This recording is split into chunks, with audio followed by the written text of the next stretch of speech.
Hello everyone. आज जो हम पढ़ने जा रहे हैं क्लास 9 का चैप्टर फर्स्ट है हिस्ट्री का, फ्रेंच रिवॉल्यूशन। देखिए, नाम से ही जाहिर हो जाता है कि यहाँ फ्रांस की बात हो रही है। और एक रिवॉल्यूशन एक वो चीज़ होती है जो किसी गवर्नमेंट के ख़िलाफ़ हम करते हैं। जब गवर्नमेंट सही तरीके से नहीं चलती है, प्रजा में जो है, पब्लिक में जो है बहुत सारा दिक्कतें पैदा हो जाती हैं, खाने पीने की दिक्कतें सारे, तो एक रिवॉल्यूशन आता है, एक क्रांति आती है कि हम कुछ बदलाव चाहते हैं। और ऐसा बदलाव इसमें आप देखने को मिलेगा जिसमें कि पूरा सिस्टम ही चेंज हो जाएगा। तो होता क्या है कि अभी जो पहला पेज है इसमें स्टार्टिंग में बताया है कि 14 जुलाई 1789 को जो फ्रांस का सिटी है पेरिस, वहाँ पर एक तरह का अफवाह फैल जाता है चारों तरफ। एक र्यूमर फैल जाता है कि भाई राजा जो है वहाँ का लुई 16 वो ओपन फायर करा सकता है सिटीजन्स के ऊपर। क्यों? क्योंकि मन में लोगों के ये आ गया था कि राजा हम लोगों को टैक्स वसूली के लिए कुछ भी कर सकता है, पैसे वसूली के लिए कुछ भी कर सकता है।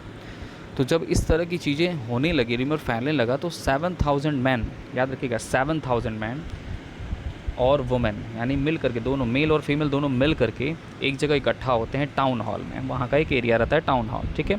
और वो डिसाइड करते हैं कि हम जो है पब्लिक ही एक मिलिटिया बनेंगे। मिलिटिया मतलब होता है मिलिट्री के तौर पर, ठीक है। तो एक मिलिट्री के तौर पर हम लोग गवर्नमेंट का विरोध करेंगे, एक मिलिटेंट खड़ा करेंगे। और वो तोड़ देते हैं जितनी भी गवर्नमेंट बिल्डिंग्स वगैरह होती हैं, और इसलिए तोड़ते हैं कि भाई कहीं ना कहीं से उनको आर्म मिल जाए, मतलब होता है बंदूक वगैरह या कुछ ऐसी चीज़ें जिससे कि हम गवर्नमेंट को नुकसान पहुंचा सके, अपने आप को प्रोटेक्ट कर सके, इस तरह की चीज़ें।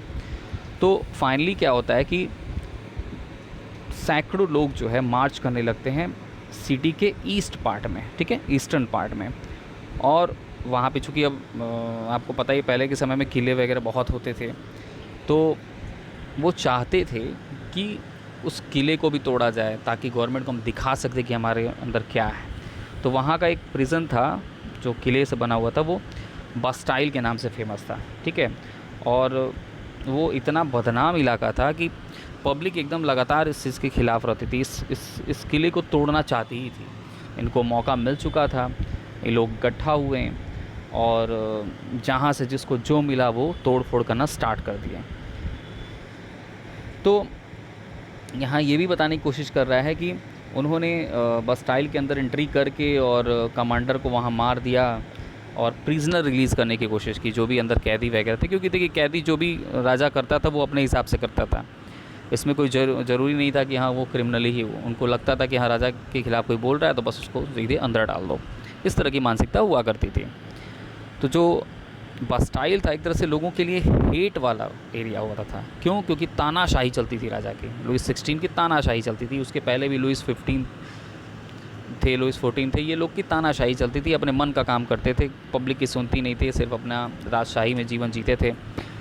तो एक हेट का एक एरिया बन चुका था बास्टाइल। तो जो किला था उसको लोगों ने तोड़ दिया और जो वहाँ की चीज़ें थी मार्केट में बेचे जाने लगे। और वो ख़रीदता कौन था? आखिर खरीदेंगे वही जो बड़े बड़े व्यापारी हुआ करते थे, जिनके पास पैसे की कोई कमी नहीं थी। मार्केट में वो सब बेचे जाने लगे ताकि उससे कुछ पैसे अर्न किया जा सके। तो अब आगे चल करके क्या होता है, पेरिस में दंगे वगैरह होने लगते हैं। एक तो पेरिस इलाके में और प्लस कंट्री साइड मतलब होता है गांव एरिया में, सब जगह पे ज़्यादातर लोग जो है वो प्रोटेस्ट करते हैं। क्यों प्रोटेस्ट करते हैं भाई? तो भाई इसके लिए पहले हमको जाना पड़ेगा। क्योंकि हुआ क्या था कि पहले ये लोग लड़ते थे, जो फ्रांस के राजा थे वो ब्रिटेन के ख़िलाफ़ लड़ाई लड़ते थे, अमेरिका के पक्ष में लड़ाई करते थे। तो पैसे की ज़रूरत जब पड़ी तो इन्होंने टैक्सेस बढ़ा दिए। इसकी वजह से प्राइसेस जो है ब्रेड के बढ़ गए थे, अनाज की कमी हो गई थी। तो हिस्टोरियंस आगे चल कर के इसमें बताते हैं कि राजा जो यहाँ का था वो किसी तरीके का लोगों को राहत नहीं दे रहा था, लगातार लोगों का शोषण कर रहा था। अब क्या होता है, कैसे होता है, वो हम नेक्स्ट पेज पे जानेंगे।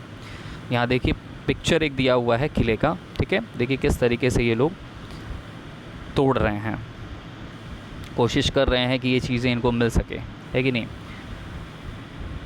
इस पिक्चर में ये देखिए तोड़ने की कोशिश हो रही है। इस पिक्चर के बारे में लिखा क्या है? Soon after the demolition of the Bastille artist made the print commemorating the events. इस इवेंट में क्या क्या चीज़ें हुई उसको दर्शाने की पूरी कोशिश किया आर्टिस्ट ने, क्योंकि उस समय भी इतने अच्छे सुंदर सुंदर पिक्चर बनते थे। तो अब आता है सेकंड पेज में topic French society during the late 18th century. अब देखिए, कोई भी अगर रिवॉल्यूशन होता है ना तो कोई अचानक से नहीं हो जाता है, ठीक है। उसके पीछे कोई ना कोई बहुत बड़ा राज रहता है, कोई बहुत बड़ी दिक्कत रहती है। जब पब्लिक परेशान होती है तो वो कुछ भी करती है, ठीक है। वो अपनी राज के लिए या अपनी सुविधा के लिए वो कुछ भी करने की कोशिश करती है।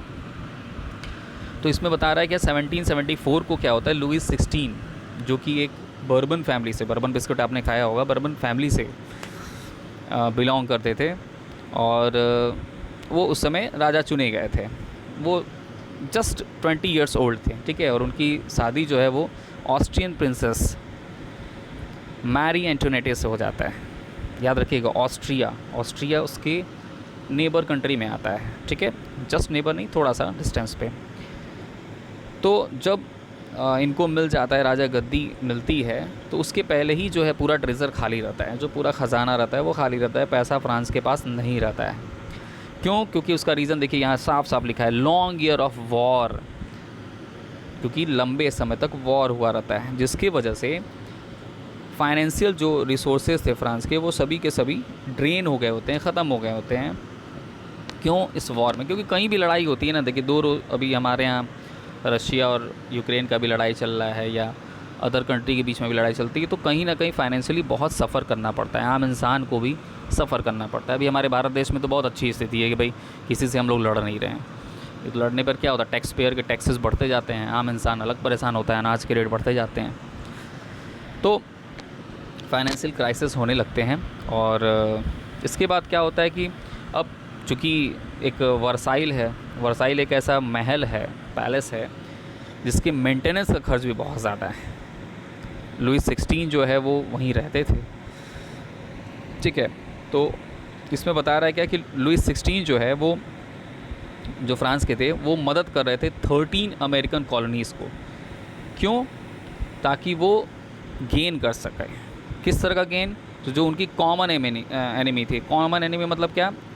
फ्रांस का भी एनिमी ब्रिटेन था और अमेरिका का भी ब्रिटेन था, तो दोनों के कॉमन थे। तो अमेरिका की ये मदद कर रहा था, कौन? फ्रांस कर रहा था, ताकि ब्रिटेन से बदला ले सके, ठीक है। तो फाइनेंशियली सपोर्ट अमेरिका को, तो भले इसके पास पैसे नहीं थे लेकिन ये सपोर्ट महाराज जी कर रहे थे।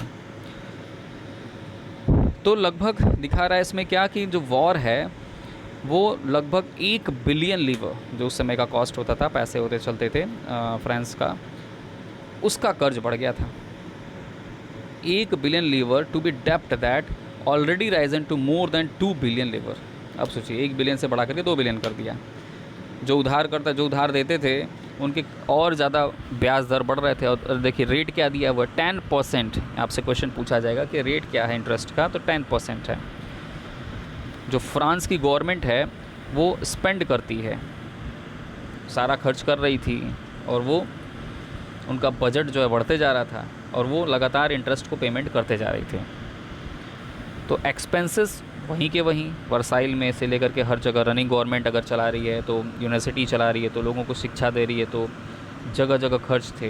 कोर्ट को लेकर के चलता था, आर्मी को लेकर के खर्च चलते थे, तो इंक्रीज़। अब ये क्या करने लगे, पैसे आखिर चाहिए ना खर्च करने के लिए, गवर्नमेंट को चाहिए। देखिए आप कहीं भी रोड बनता है तो पैसे लगते हैं, तो उसको मेंटेन करने के लिए क्या करेंगे भाई, टैक्स पेयर से ही लेंगे, तो वो इंक्रीज़ करने लगे टैक्सेस को।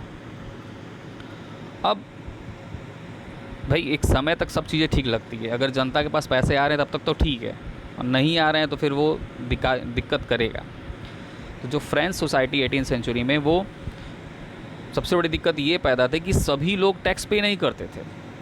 पूरी सोसाइटी जो है 3 स्टेट्स में डिवाइडेड थे, and only member of 3rd state पे टैक्स, और केवल जो 3rd मेंबर थे वो पेड करते थे टैक्स। देखिए यहाँ पे एक स्ट्रक्चर बनाया हुआ है, चार्ट टाइप का बनाया, देखिए ध्यान से। जो स्टेट है, सबसे पहला स्टेट आता है क्लर्गी का। क्लर्गी वो होते थे जो भाई एक तरह से पोप वगैरह कर लीजिए, चर्च में रहते थे लोग, केवल वर्शिप करना जानते थे, पुजारी टाइप के। नोबेलिटी वो थे जो राजा के इर्द गिर्द होते थे, राजा के रहनुमा कह लीजिए, और थर्ड स्टेट होता था उसमें बिग बिजनेसमैन से लेके मर्चेंट, कोर्ट ऑफिशियल्स, लॉयर, ये सभी लोग, यहाँ तक कि पीजेंट्स, किसान, आर्टिसन जो लोहार सोनार ये सभी जो चीज़ें बनाते थे ये सभी। उसके बाद छोटे छोटे पीजेंट्स भी थे जिनके पास लैंड नहीं था, लेबर, सभी लोग टैक्स पे करते थे। यानी थर्ड स्टेट का जो पूरा अगर देखा जाएगा खाका, तो ये सभी के सभी जो है टैक्स पे करने का काम करते थे। तो सबसे बड़ी दिक्कत ये भी थी, टैक्स ले रहे हो ठीक है, लेकिन सबसे टैक्स नहीं लेते थे। तो ये भी एक तरह से रीज़न बना फ्रेंच रिवॉल्यूशन का, ठीक है। तो वही लिखा है कि society states was part of the feudal system that dated back to the middle edges.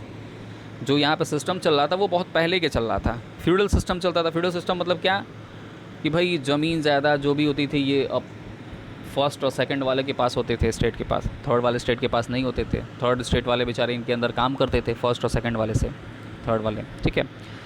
तो फ्यूडल सिस्टम की वजह से ये सब बंधे हुए थे। फ्यूडल सिस्टम की वजह से ये लोग, कुछ लोग राज भोग रहे थे और कुछ लोग बेचारे परेशान थे। तो जो भी इंस्टीट्यूशन था 1789 में सब कुछ डिस्क्राइब किया गया था। फिगर नंबर 2 आप देख चुके हैं ऑलरेडी, ठीक है, कि पीजेंट्स जो है 90% जो थे वो पॉपुलेशन के पीजेंट्स थे और वो टैक्स पे करते थे। और बहुत कम अमाउंट में जो लोग थे इन पीजेंट्स में से जिनके पास ज़मीन हुआ करती थी। 60%, याद रखिए सब चीज़ें पॉइंट वाली हैं, 60% जो लैंड थे, सोचिए 90% पॉपुलेशन पीजेंट्स की है, ठीक है, थर्ड स्टेट की एक तरह से मान लीजिए, और 60% जो लैंड है वो ओन किया जाता था नोबल्स के द्वारा और रिच मेंबर के द्वारा, जो भी थर्ड स्टेट के होते थे, यानी पैसे वाले जो होते थे उनके पास होता था। गरीब लोगों के पास कुछ नहीं होता था और गरीब लोगों को टैक्स भी पे करना होता था। तो member of the first 2 states जो कि क्लर्गी, नोबेलिटी, ये सभी थे, एक तरह का उनको सुविधा मिल रही थी जन्म से। यानी अगर आप इनके, यानी कि क्लर्गी के घर में पैदा ले लिए या नोबेलिटी के घर में पैदा ले लिए, तो ये एकदम आराम से मौज करते थे, इनको किसी तरह का कोई टेंशन नहीं था, ठीक है। इनको किसी तरह के टैक्स पे नहीं करने होते थे। वही लिखा है यहाँ पे कि जो नोबल्स थे वो एंजॉय करते फ्यूडल प्रिविलेज, जो पुराने समय से चला आ रहा था, वो सारी सुविधाएं चल रही थी इनकी। जो फ्यूडल ड्यूज़ थे जो एक्सट्रैक्ट किए जाते थे, किसके द्वारा? पीजेंट से। अच्छा, अब एक चीज़ और है कि अगर इनको ज़रूरत पड़ती थी तो पीजेंट से भी पैसा मांग लेते थे कि भैया दो, ये सुविधा शुल्क दो, ठीक है। तो जो पीजेंट्स थे वो लगातार जो है सर्विस देते रहते थे घर में, ज़रूरत पड़ने पर उनको पैसे भी उनसे लिए जाते थे। सफाई से लेकर के, रोड बनाने से लेकर के, हर जगह ये मदद करते थे। कौन? थर्ड स्टेट वाले। अब यहाँ लिखा है, देखिए, church to extracted its share of taxes called tithes from the peasants. अब देखिए क्या लिख रहा है कि चर्च जो है समय समय पर वो भी टैक्स वसूला करते थे, जिनका नाम टीथेस दिया है पीजेंट से। और फाइनली सभी मेंबर जो हैं वो टैक्स पे करते थे। भाई अब मांग लिए तो टीथेस के रूप में इनको देना पड़ता था। किसको? चर्च वालों को, कि भैया देखो हम चर्च चला रहे हैं तो उसमें खर्च आएगा, तुमको ये देना होगा, नहीं तो ईश्वर जो है दुखी हो जाएगा। ये सब प्रेशर दे करके लिया जाता था। अब थर्ड स्टेट वाले डायरेक्ट टैक्स के रूप में भी टैक्स पे करते थे, जिनको हम टैली करते थे, tally. And the number of indirect taxes, अच्छा इनडायरेक्ट टैक्सेस भी लिए जाते थे। देखिए डायरेक्ट टैक्स के रूप में आपका टैली हो गया, ठीक है, और इनडायरेक्ट टैक्स के रूप में जैसे नमक के ऊपर टैक्स लगा दिया जाता था, टोबैको के ऊपर लगा दिया जाता था। तो इस तरह के फाइनेंशियल सफ़र्स कर रहे थे कौन? थर्ड स्टेट वाले, ठीक है। तो ये बर्डन लगातार थर्ड स्टेट पे बढ़ रहा था। अब इसमें देखिए कुछ न्यू वर्ड्स दिए हैं, उसको हम एक्सप्लेन कर देते हैं। हर एक टॉपिक को समझना जरूरी होता है। जैसे लीवर है, लीवर का मतलब क्या?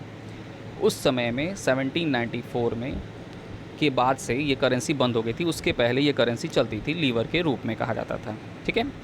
क्लर्गी क्या है? ये ग्रुप ऑफ पर्सन है जो स्पेशल फंक्शन करते थे चर्च के लिए, ठीक है। उसके बाद टीथे क्या है? तो एक टैक्स है जो कि चर्च के द्वारा लिया जाता था, और वो कितना होता था? तो 1/10 होता था, अंडरलाइन करिएगा, 1/10 होता था एग्रीकल्चर प्रोड्यूस का। टैली क्या होता था? तो वो होता था जो कि टैक्स पे करते थे डायरेक्ट रूप से, ठीक है। डायरेक्टली जो है टैक्स स्टेट के द्वारा लिया जाता था, किससे? थर्ड स्टेट से। तो अब जो है हम थर्ड पेज पढ़ेंगे नेक्स्ट पार्ट में। Okay, have a good day.